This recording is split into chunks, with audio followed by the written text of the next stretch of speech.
Yo, what's up? Welcome back to my channel, Automatic Works. So,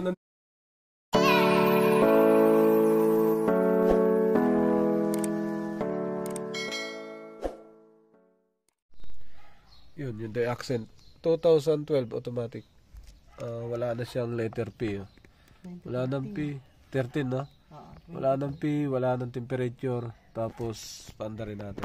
Hindi na siya na-scan. Pero naandar yun, ha? Yun, naandar.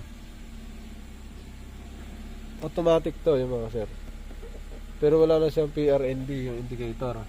Rev, ayaw na rin gumana. Tapos yung EPS nakailaw, mabigat to. Mabigat ikutin to. Yung manibela.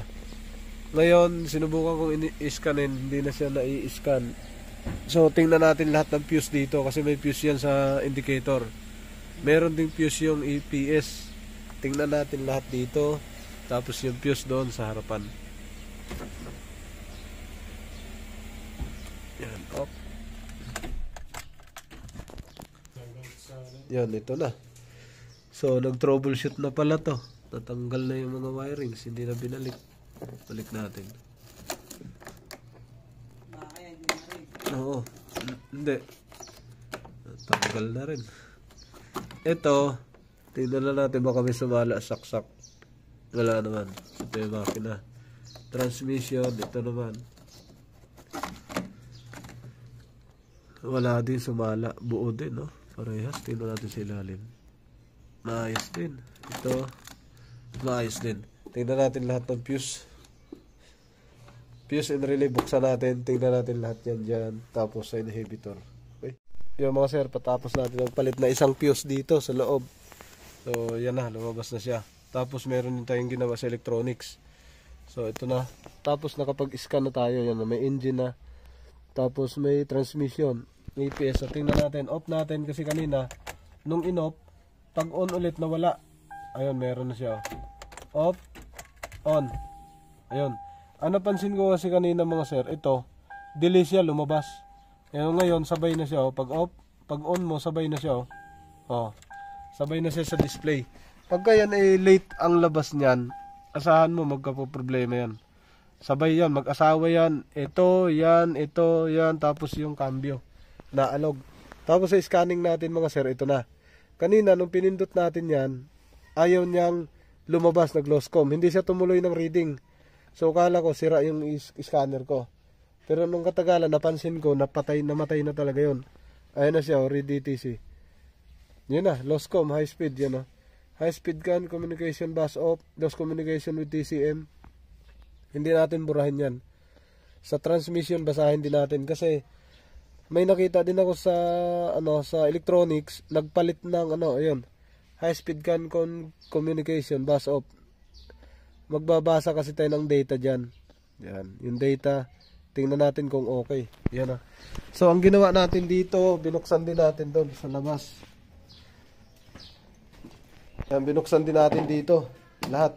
Tapos, inisa-isa natin yung wiring sa ito. Tapos, nagbukas din tayo ng electronics, pero tiningnan lang naman natin. Dito, inisa-isa natin yung wirings. Tapos, may ginalaw tayong konti dito sa electronics, mga sir. Yan. Tapos, tingnan natin kung anong nangyari. Dito, sa loob. Paanda rin natin kung may alog. Kasi ang concern ng customer, naalog. Tapos, yung pala, pagdating ko, yun nga, wala na mga display. So, start natin. Start, kung aandar pa. Ayun, umandar pa. Nawala na EPS. Yun na. Wala na EPS. Umangat na rin yung RPM. Malambot na yung gulong. Malambot na yung gulong. Manibela. Manibela to, hindi gulong. Yan na. So, may fault code yan. Hindi ko pa binura. Rev. Ayun o. Ayun na. Buhay na ulit.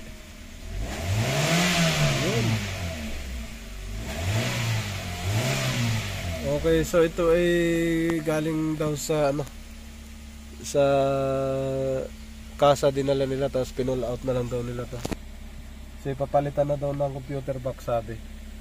Sinubukan lang naman natin. Reverse. Good. Neutral. Drive. Good. 1. Naka 1 na siya. 2. Kanina hindi kasi natin makikita yan kasi walang display. So test drive na lang. Neutral. Reverse. spark. Tapos baka daw isa-swap na to. Ayan, okay na. So babasahan na lang natin to ng live data sa palya. Sa engine naman tayo. Ayan, sa engine tingnan natin kung may palyado. Para isang anuhan lang. Kasi minsan pag nagpagawa, pag uwi ko sasabihin, boss, palyado boss yung gawa mo. So minsan kasi may mga sira yung ignition coil, hindi na natin nasilip. Yan ang live data na natin, baka may sira. Tunog naman, walang palya. Buksan natin ang aircon. 1, ayan. Pindot, naka aircon, load. Tingnan natin yung palya. Wala naman palya, smooth, naka aircon. Ayan o, maandar. So may nakita lang tayong konting sira.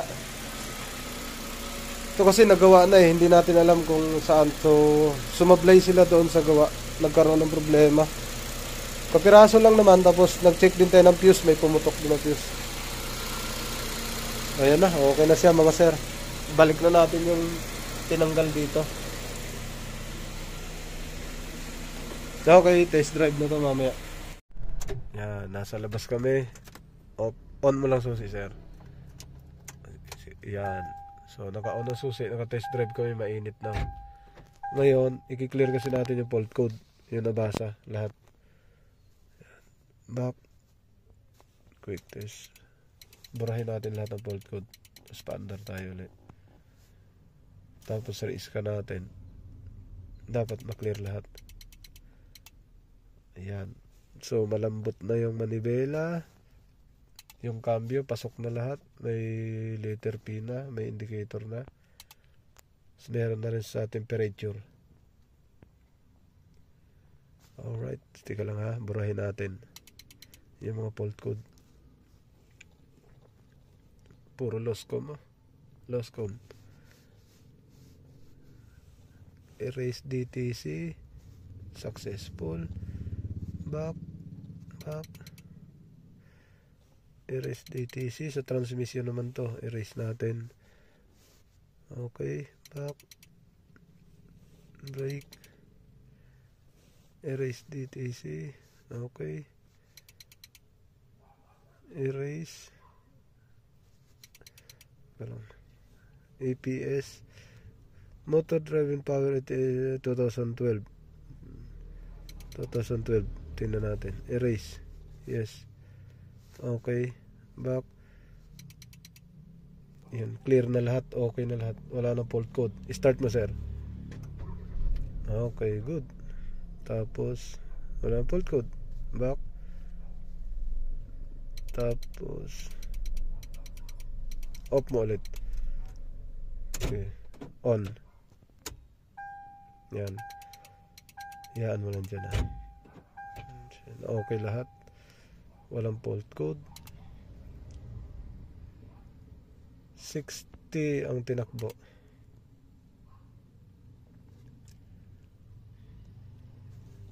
Wag kang magpa-start ha.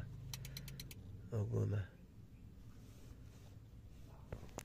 So ayos. Start mo sir. Okay.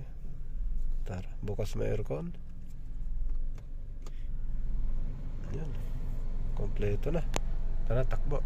Yo, what's up? Welcome back to my channel, Automatic Works.